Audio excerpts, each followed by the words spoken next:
This was a defense that was well prepared. Fairbairn good with the extra point. And that'll make this a 3-score game now. The lead moves to 17.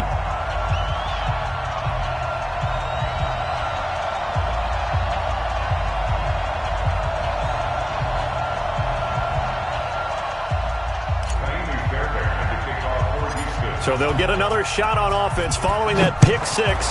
And now the kick is away. This one taken just inside the 10. And a good return. He's across the 35-yard line, right around the 36. Here are the Vikings now to start their next drive. And fresh off the pick six, they've got to forget about that quickly. In this case now, the guy throwing the ball, he's got to be like what we talk about with defensive backs who get beat for a long touchdown. Short-term memory, right back out there doing the things that he does best, and knowing that taking care of the ball is paramount.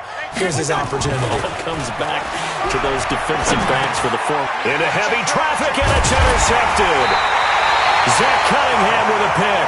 And they have the football and will set up shop at the 33-yard line. So they'll come up 1st and 10 now from the 33. After the interception, here's Watson, eluding the pressure right. Looking for Thomas, but that's intercepted. Picked up by the former first-rounder Trey Waynes. And he returns it here to his own 18-yard line. Here are the Vikings now to start their next drive. They're sort of seeing themselves spiral out of control. Let's see if they can get things back on track. And this is where the coach is walking that line of being calm and really being firm with his team. I had one tell me once, when we were having a tough patch, this too shall pass, this too shall pass, and it finally kept having a rough patch.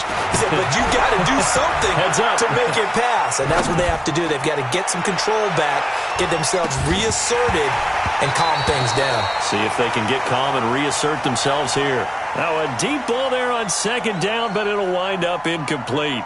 Just nothing there again. He's been sacked multiple times. We've seen the interceptions, of course. He's really been through the ringer, hasn't he? And what we've seen is a defense that's well coordinated. The front and the back really in sync. The front putting on the pressure, the backside being ball hawks and picking passes off. And he's able to find Diggs. And he takes us beyond the 35 before going out of bounds. He had the touchdown earlier. This one's going to get him a 1st down. Listen to me. Alert 3. Check. On 1st and 10, Cousins. He finds his man Johnson. And getting this just shy of midfield, they'll spot it at the 49. 12 yards there, 1st down Vikings. You cannot write these guys off just yet, not with a quarterback like that under center. You mean it actually crossed your mind with him running the team that you could actually maybe write this game off? Not yet. Not a chance. Not with him. We've seen it too many times. Throwing on 1st down, but this one winds up to be incomplete. Well, it just seems like all game long there hasn't been a lot of sync quarterback to wide receiver on this side of the football. They haven't been on the same page, quarterback and receivers. Heck, they haven't been on the same grease board when you draw plays up. They haven't been on this. Nowhere to escape, and he goes down. So now after the sack, Cousins and the Vikings come up here 3rd and long. 3rd and long for Cousins. Under pressure again, and down he goes again. We've been around this league for a while, and many coaches never pull their starting quarterback, almost no matter the situation. In this case, though, I think he's got to make a decision. He's taking a pretty good beating out there. Yeah, and with the deficit, maybe not wanting to risk an injury. 4th down, Cousins. Oh, the pressure too great, and he goes down once more. Angelo Blackson. And the Texans take over an excellent field position.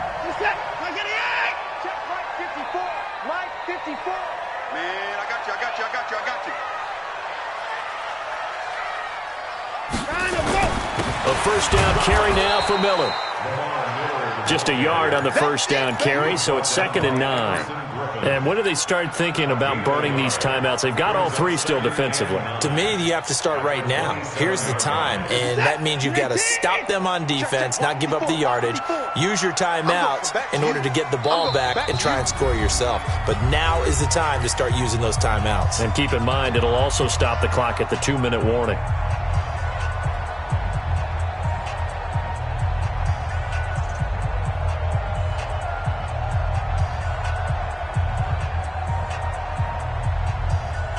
So it's Texans football as we welcome you back.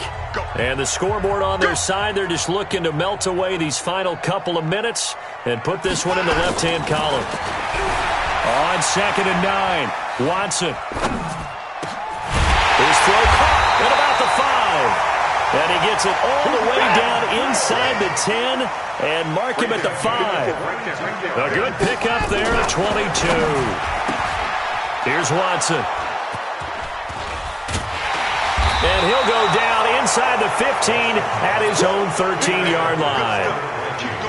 Well, they're not making it easy on themselves here down the stretch. 2 picks now in the fourth quarter trying to hang on to that lead. Talk about keeping someone in the game. Instead of being able to shut the door, it's still cracked open because they can come back on you now. The only people who are really happy about those picks, any fantasy team that has this defense.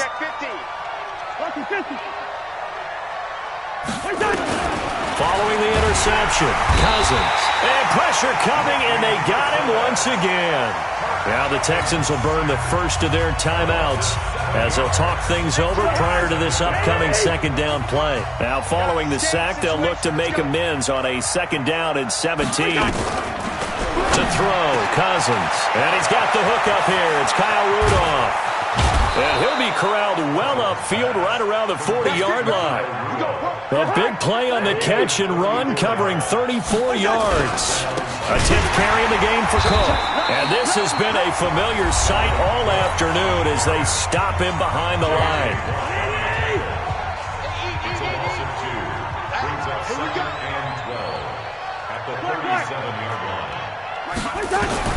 On 2nd and 12, Cousins. Now the hit comes, and Cousins lost the football. And the Texans scoop it. And that might just cement it. A return for a late touchdown. So that is now 2 fumble return touchdowns. And you're talking about something that's going to drive a head coach crazy. Without a doubt. But for the defensive guys, once you do it once, you create a frenzy. Everybody wants to get involved, and they got it done a second time. Extra point by Fairbairn, up and good. And the lead is now 24. And you can bet they're preaching 2 hands on the ball here as the kick's away following that fumble return. This one taken just inside the 10. And he'll take this across the 25, couple extra yards up to the 27-yard line. Here are the Vikings now to start their next drive. They've lost this one. Their offense has struggled. Did they try to put together something here at the end? Under pressure, and they got to him again. The Texans going to signal for their 3rd and final timeout. It'll be their 3rd and final timeout, so as they talk things over, we'll step aside. On 2nd down, it's Cook, and he'll be taken down at the 20 after a gain of just 1. That's right, man. Quaker Omaha.